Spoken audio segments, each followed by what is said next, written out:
everyone. It's me, John Lorden, here with another episode of Brain Scratch Case Cracked. This one is a little different than usual. This is almost going to be like a Brain Scratch Searchlight update, but in terms of the mystery of what happened and where are Kayla Brown and Charlie Carver, we have our answers. So I thought I should do this as an episode of Case Cracked.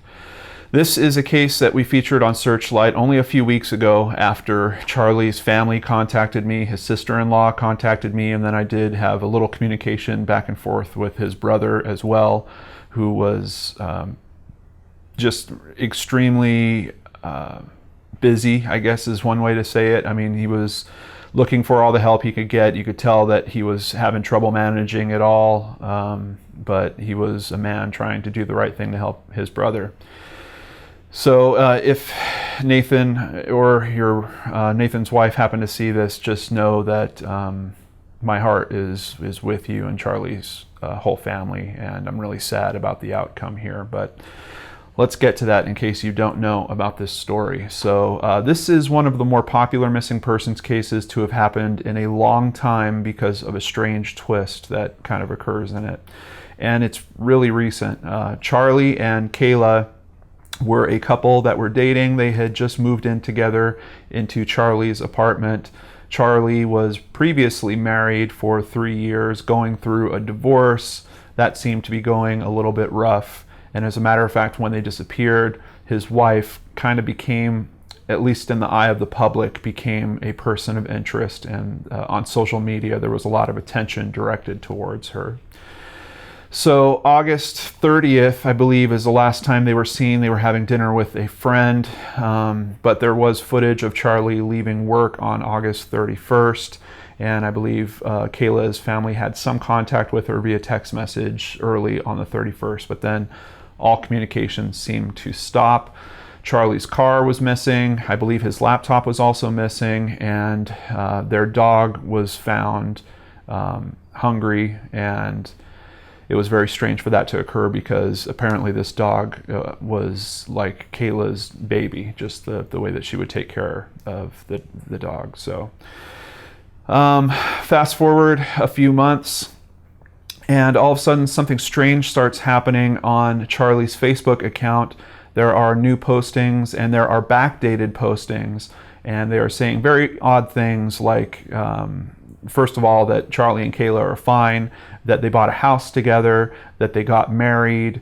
I think that they were planning on having a kid together, and just trying to, it seemed like the person that was posting as Charlie was trying to get readers to believe that he wasn't in fact missing. And some family members of his were actually frustrated about this and even talked about this in the press, that, you know, this is hurting their case of getting attention to, you know, try to help find these people. And it appears like that might have been the person's motive, that they were trying to maybe not throw off authorities necessarily, but they sure seemed to be interested in the opinion of people on Facebook in particular, and were trying to steer that to think that Charlie and Kayla were indeed not missing. The family knew better, and luckily the media caught on to this, and it was reported everywhere. Literally every major online publication, news channels, I mean, everyone was reporting on this case because you had these somewhat creepy Facebook posts. There was other strange things happening, pictures of the Joker, quotes. The end of Hotel California was quoted on his page, just things that were certainly out of character for Charlie and also were somewhat creepy in nature. So more time passes, and we get to this week, first week in November, and apparently police they had some information about pings that I believe were from Kayla's cell phone from 2 days around when she had been taken, or I guess we can just say that she was abducted now that we know. I don't know how long it took the police to get that information. I know that they have to get warrants for that. The warrants have to be presented to the cell phone providers. The cell phone providers need to find someone to pull that information. I'm sure they have a reporting team that the request has to go through. So I'd certainly have some question about how long did the police know about those pings in particular. But the pings led them to this large piece of land, almost 100 acres, that was owned by a fellow named Todd Kohlhepp. And Todd Kohlhepp, not coincidentally, also happened to be Kayla's boss. She had recently started working for him. He was a real estate agent, or is a real estate agent, and she would be cleaning houses for him before he would rent them or try to sell them. As a matter of fact, some of her friends even commented on news stories that they were supposed to help clean up a house with her, and they kind of felt bad that they weren't there for her. Maybe she was trying to get help from them or something along those lines, but it's certainly not their fault by any stretch. So we now know some facts about what happened, but police went to serve a warrant at this site, and there was, I believe there is a structure on this land. There is at least a garage, and I think it has possibly an apartment over it. It sounds like it's a 2-level garage. And outside of that, there was a metal storage container, one of those really large storage containers. If I remember right, I think it was like 12 feet wide, 8 to 10 feet tall, and maybe 25, 30 feet long or something like that. And as they're searching around, they hear banging from inside a storage container, and they find a woman. The container is locked from the outside. I assume they broke that lock. And once they get inside, they do find Kayla Brown, and she is chained literally inside the storage container. And from what I see, she has a chain around her neck as well as a chain around at least one of her ankles that's keeping her in there. So fortunately, she is alive. She was being fed. We don't know a lot of details at this point. I'm recording this literally just 4 or 5 days after she's been discovered. But one of the first things that she tells police is she has reason to believe that there are at least 4 bodies on the site. And they're a bit slow to release this information, but we soon hear from basically court proceedings that are going around. Todd gets arrested and has to face a judge on Friday. And Charlie's family is actually in the audience during this, his mother in particular, and that's where she hears for the first time that Kayla stated that Charlie had been shot by Todd and killed. And I've seen a little more detail. These are not quotes directly from Kayla, and I'm sure we're going to get more detail as the days and weeks continue. But it sounds like Kayla was called to Todd's home to speak to him about cleaning something up out there, and Charlie went along with her. I don't know if that was the original intent, if that was the plan, or if Charlie was being a good boyfriend and thinking that, hey, it's kind of risky for you to drive out, to the middle of nowhere where this guy lives, even though you've worked for him for a little bit. But it does sound like basically they went to the door and he shot Charlie fairly quickly. A body was found on the land 2 days after, but police had to do some work to confirm the identity, and it now has been confirmed that it is the body of Charlie Carver, unfortunately. So, a bit of a heartbreaker of a case. We certainly have one aspect of it that's positive, in that Kayla has been recovered. I'm sure it's going to be hard for her to recuperate from what she's gone through. It's probably a lifetime of therapy. I can't imagine the types of fears that she has to handle after what she's been put through. But at least there is a possible road to recovery.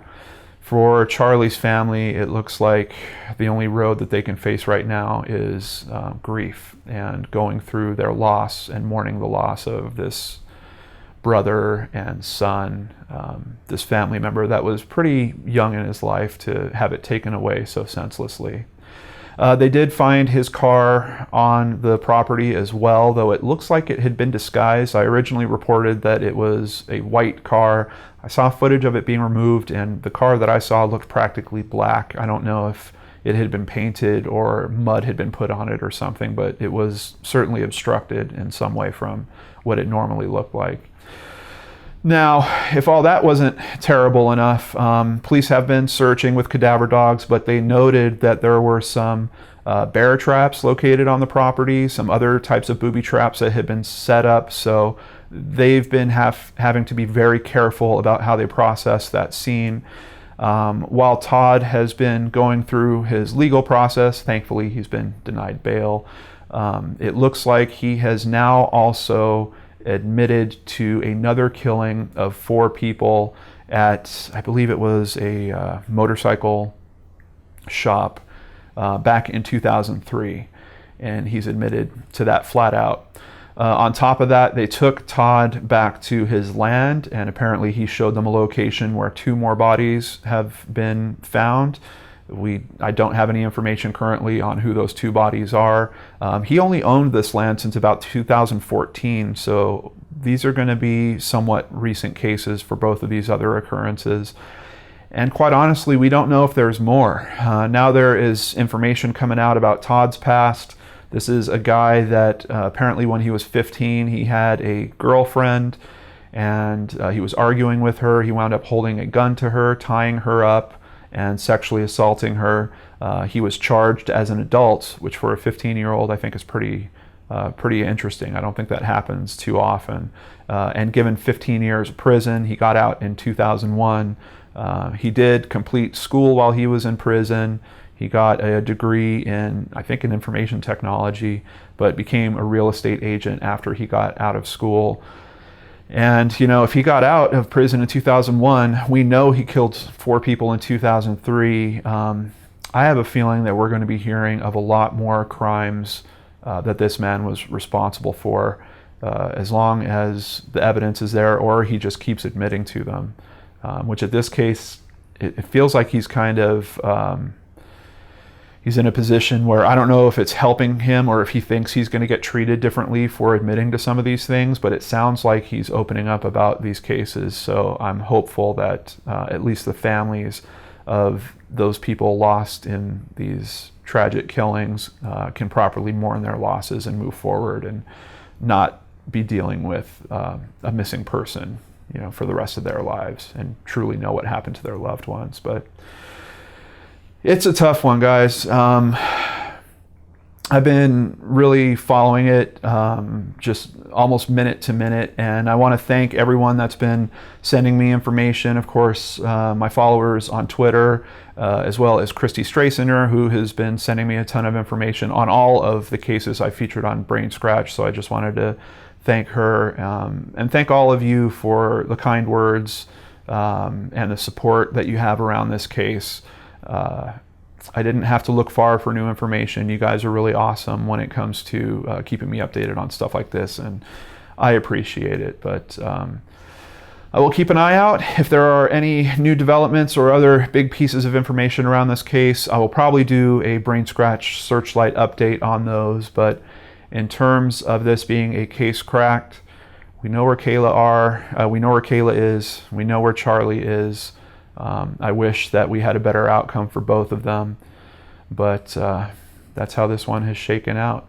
And it looks like it really is some good police work that led to the discovery, not only of both of them, but now answering the questions about these other murders that this man has conducted as well. So stay safe, everyone. Thank you so much for joining me on this episode of Brain Scratch Case Cracked. I'll catch you on the next show on the Lord Merch channel.